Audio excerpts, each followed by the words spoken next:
guys want some pumpkin cookies? Oh! You're okay, you're okay. Okay, let's put these Hi friends, welcome back to another autumn themed video. Today I'm going to be sharing with you all the books that I plan to read this autumn. I have a lot of gothic books, a lot of spooky books, classics, a couple middle grade and YA, and I'm so excited about them. So let's just get started. Let's start with the YA and middle grade books, but actually only have 3. The first book that I have is The Scandalous Sisterhood of Prick Willow Place by Julie Berry. Now, I'm actually not sure if this is middle grade or YA on Goodreads. It's tagged as children's, middle grade, and YA. The cover is so autumnal just because of the colors. Like, it's stunning. But I've heard that this is like Agatha Christie meets Scooby-Doo. And I know that it's about these girls that live at like this boarding school where there's like a mistress. I don't know if they're orphans or if they're just going to school there. I think the lady in charge, she dies. Instead of like going to the police, they just kind of cover it up and get rid of the body and live their best lives without having someone to tell them what to do all the time. But at the same time, they're also trying to solve the mystery of how she died and who killed her. Also kind of heard that it's kind of like a game of Clue, like the board game. Give me Clue and Agatha Christie and Scooby-Doo, and yes, I will read it. Next, I have a library book. This is definitely a middle grade, and it is called The Midnight Hour by Benjamin Reed and Laura Trinder. As you can see, the cover, it has Big Ben. This is set in London. Another world lives within the stroke of midnight. When strange late-night letters start arriving at home, Emily's parents set off to investigate. But when her parents disappear completely, Emily is left alone to face the weird strangers who begin to appear at her door. Taking all the clues at her disposal, she'll set off to discover the secret world of the Midnight Hour, a Victorian London frozen in time full of magic and monsters. So what drew me to this book was the fact that she can travel to Victorian London. I think at the stroke of midnight, like time freezes and all of a sudden she's in Victorian London and it has monsters. I'm so excited. Next up, I have a YA book that I think everybody who likes books has probably read before, except for me, and that is The Diviners by Leba Bray. Also, fun fact, this is $40 on Book Depository because I think these editions of the hardbacks are out of print, but I got this one on eBay. It's an ex-library book that I like brought back to life, and I got it for only $4. All I know about this one is that it's about a girl named Evie and it's set in 1926 New York. There are ghosts and monsters and paranormal stuff going on. I really don't know that much, but I don't want to like tell you more about the synopsis because I like going into books blind. So I'm just gonna go into this one knowing that the time period is going to be amazing to read about. 1920s New York. I think it's gonna be amazing. Okay, up next, let's do classics. I'm so excited for these. Okay, let's start with Sherlock Holmes. I have this vintage edition that I got of The Adventures of Sherlock Holmes, but I think I really want to read The Hound of the Baskervilles. Is that right? I've heard that's one of the best and most famous Sherlock Holmes stories. I think that's the one that I'm gonna read, but I might pick this up as well. I've never read any Sherlock Holmes before, and as someone who really likes classics, I feel like that's just like wrong.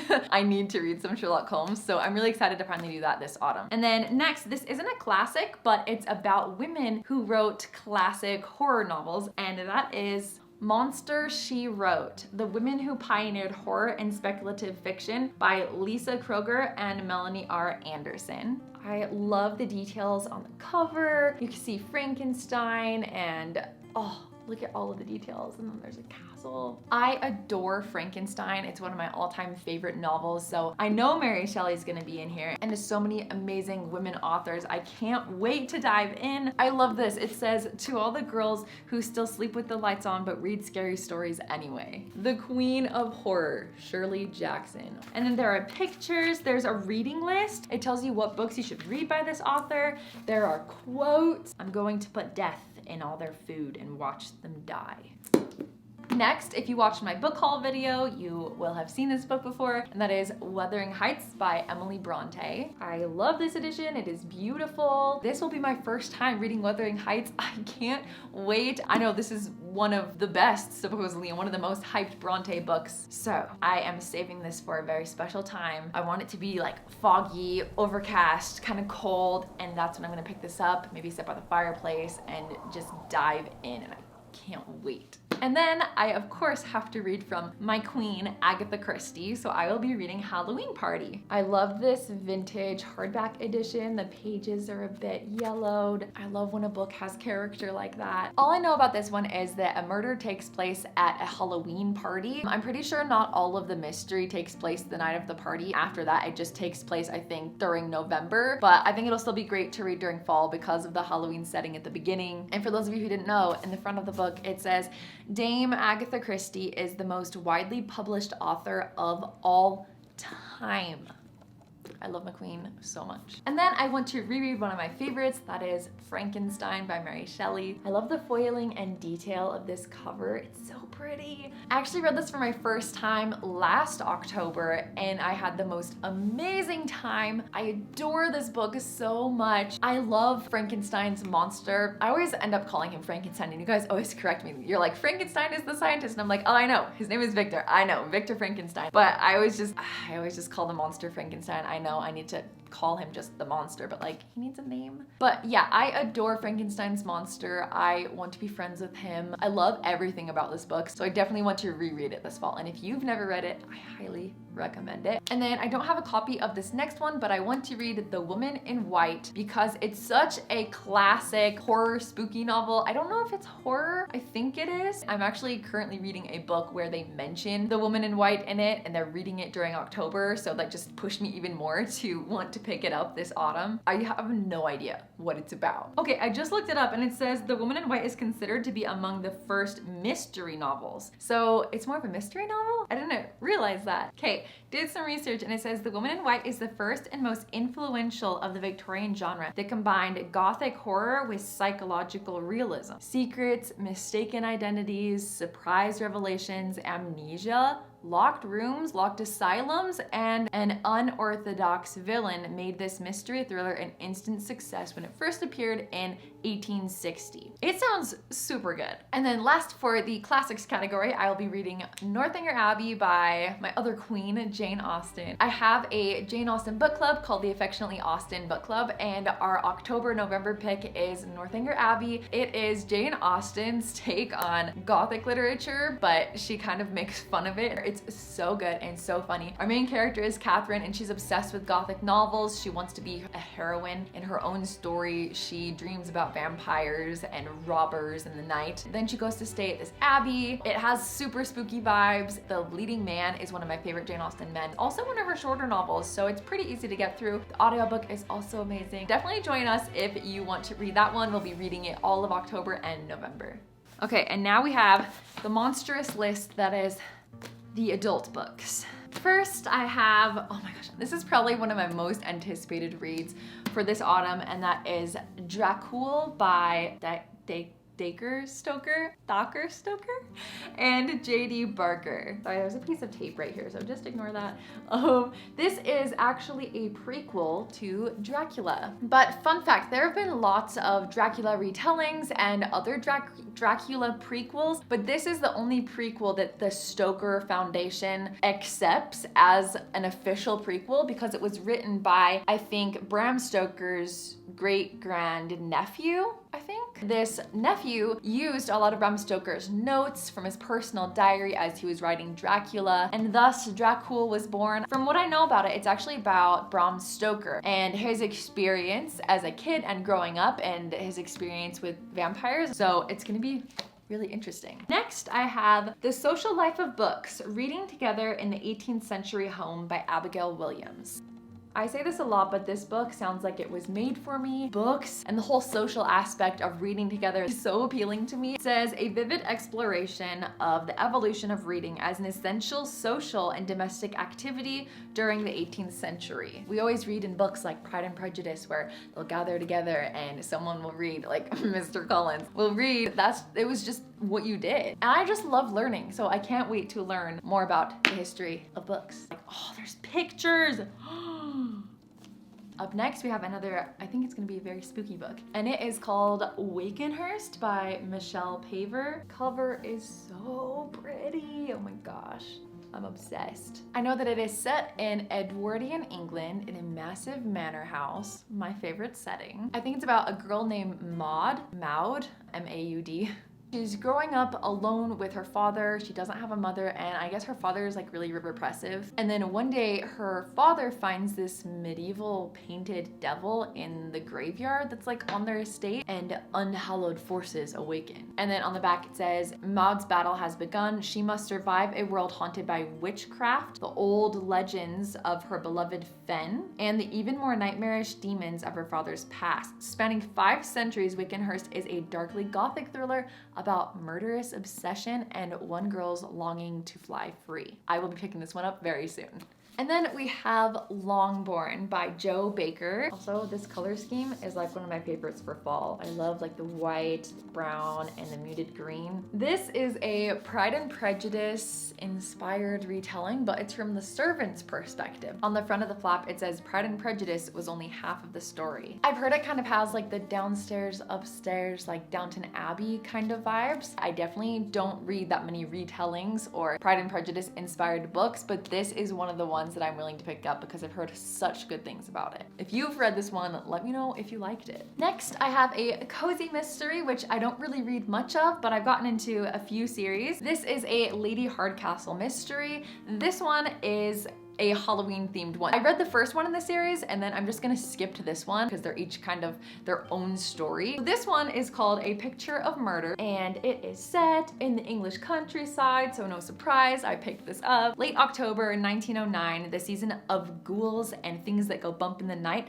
has descended on the little village of Littleton Cotterell. Pretty sure I'm not saying that last word right. I don't know much about this specific mystery other than a murder happens and she is going to solve it, but I specifically picked up this one because it is set in October around Halloween. A lot of these books are like dense and kind of heavy and really scary, so I think this is going to be a more light, fun read. Next up, I should have maybe put this in the classics pile because this was written in 1954, and according to the back, it is a classic worthy of being ranked alongside The Turn of the Screw, but we're just, it's fine. I love the vintage cover. Oh my gosh, love it. It gives me kind of like Scooby-Doo vibes, but like vintage. So I know that this is about a man whose son, Dennis, starts acting oddly evasive and deceitful and just downright strange. I know I've been reading a lot from the back, but I just have to read this part because it says it better than I can. But it says, in an old book of medieval legends, his father finds a possible, if implausible, answer in stories of a nameless horror from beyond the grave that feasts on the young in order to return to life. Or could what's happening to Dennis have any connection to an unexplained death in the attic nearly 80 years ago? And isn't there something strange about the scarecrow out in the fields, which seems barely to have moved? I want to read this on a spooky evening in one sitting. It's gonna be really good. Next, I have one that I'm so excited about, and that is The Silent Companions by Laura Purcell.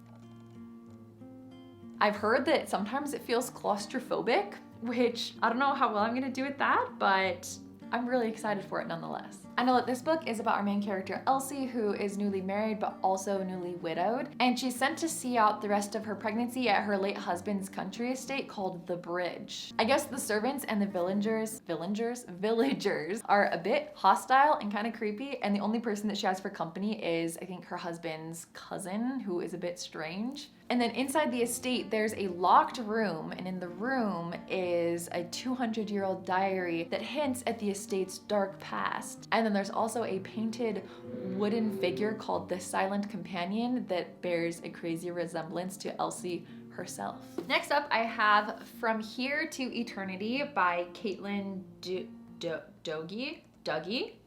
Traveling the World to Find the Good Death. For those of you who don't know, Caitlin is actually a YouTuber and a mortician, and Caitlin is very death positive and she encourages people to think about death in a positive light. So this book is about different death practices around the world. She actually traveled to a lot of these places and experienced these different cultures and their death practices firsthand, which I think is super cool. Also, there are illustrations.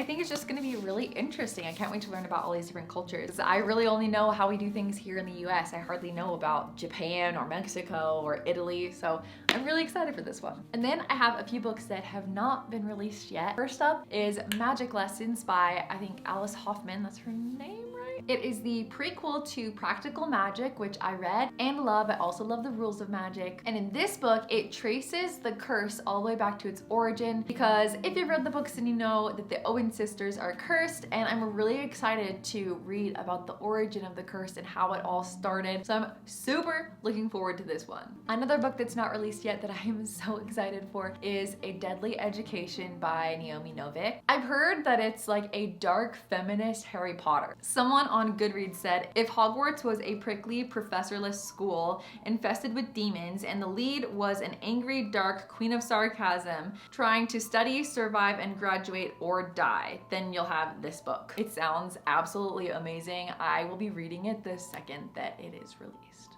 And then lastly, I want to read a really scary, I think it's gonna be a really scary book, and it's called Dark Harvest by Norman Patridge. I don't remember, I'll put it here. It's about this thing. It's like a scarecrow or like a monster thing, and it rises from the cornfield every Halloween or Halloween Eve, I can't remember. In this really small town, everybody knows about him, and he's called the October Boy. He also rises with a butcher knife as he makes his way to the town. There are these gangs of boys, and it's kind of like a rite of passage if you can kill the October Boy. I don't know if he gets killed every year and comes back, but I know that there's a boy named Peter, and he wants to kill the October Boy because if he does, it's like his ticket out of this small town. Then on Goodreads, it says he's willing to risk everything, including his life, to be a winner for once. But before the night is over, Peter will look into the sawtooth face of horror and discover the terrifying true secret of the October Boy. It sounds so spooky. I probably won't be able to read it in the dark, but I think it'll be perfect to read like the week before Halloween when I really want to feel those Halloween vibes. And I think those are all of the books. I know I'm forgetting some. There has to be some that I'm forgetting. I would love to hear what books you are excited to read this autumn, so please comment down below. I definitely want to hear what you guys will be reading. I hope you have an amazing day and an amazing autumn, and I will see you guys next time. Peace out. Bye guys.